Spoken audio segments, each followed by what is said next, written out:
random encounters. How do you do that? Do they just phase in? Do they stifle in? You know, fade in? Or do you want it to be more cinematic presentation where it takes control over your camera and then all of a sudden there's a dragon behind you, or you walk by this tree and there's nothing there, or you get like Skyrim style where you get close enough and it takes over the camera and hey, 3 dudes jump out from right here, or behind this rock. So now you're chasing like shrubs or rocks to see if, hey, this is obviously a spawn location. Okay, so now you're running from rock to rock, tree to tree, or maybe a baby rock is one of those crab things like in Elder Scrolls where the rocks come alive. Same in like Zelda, I think that there's giant rock things. You know, maybe they jump off this cliff right here versus just always being there, and then once you beat them, you just reset the instance via the fast travel location. I mean, it's a single player game. It's not an MMO. We're not working off of 15-minute timers here. Why not? So I don't know about that choice. But then, okay, so if this is a set enemy pattern, okay, in this area, if I'm spec to, well, right now, you know, would be fire and wind, right? If that guy's resistant to wind because he's, you know, some sky dragon, and this guy is too because he's like controlling him or whatever, maybe, then my build's cut in half. Obviously, I got to use my wind attacks on that guy and my fire attacks on this guy, and then, ouch. Then your system's cut in half of, you know, swapping and using your other 2 attacks, you know, rotating your cooldowns and all that. I don't know. So I think they were like, probably, let's just ignore that. We don't want this guy to feel helpless over here. We don't want to do that rate check where, okay, the story changed, go back to town, get the newest items, come back here, and then level up that way, and where you're using all your gil. So it is more streamlined in terms of maybe storytelling versus those gold checks, I guess you would call them. I don't know.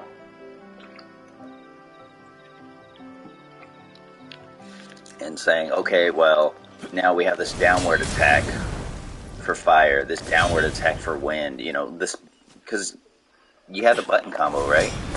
It's not like a fighting game where it's like, oh, fireball motion, and that's your fire, you know. You're not dealing with a bunch of quarter circle motions, and depending on what, you know, I have a fire button, an ice button, a wind button. No. I don't know how you incorporate that, all of that in here and say, hey, this is fun, this is an RPG because it has all the elements and resistances, versus just being a pain in the ass to tweak it, where saying, no, I just want a melee, I want my magic button. Which is true, right here, this and that. What's the difference? Green, red, green, orange.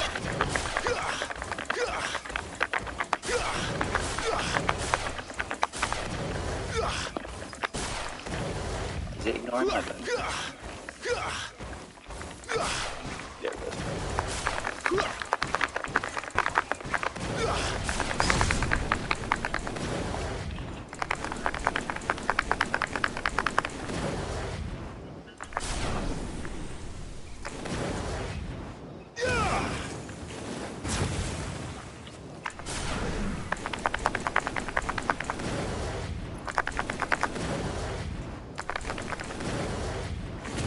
I guess it does. I mean, it's buffering because, like, now I'm red, right? 1, 2, 3, 4. So I don't know. What else do you? Okay, so you've got color-coded attacks, right? It's a ranged attack, a melee attack. I mean, you got melee, you got your. That's fire. If I change the wind, it's still fire. So how do you do that? How do you say, oh, well, you give me this move set and it is supposed to be fire? I'm wondering if halfway through, they're like, well, why do we want to create all these visual effects for fire, wind, for this downward motion? And it's only going to be used a fifth of the time. You know, if you got 5 elements, you say, well, we're really only going to be displaying this fire effect 1/5 of the time. Let's say there's 5 story beats. Okay, you're in the wind area, the fire area, the water area, whatever. Then maybe they're like, we're not going to see it that much.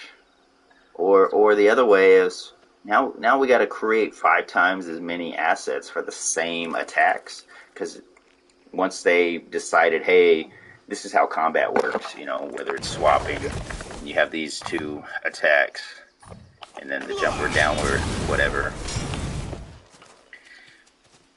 Maybe they didn't want to multiply the assets they need that many by that much. I mean, I don't know. And then it's like, okay, well, you're Ifrit. Okay, let's just go with fire. But then I forget in Final Fantasy, is it water or ice? Which one?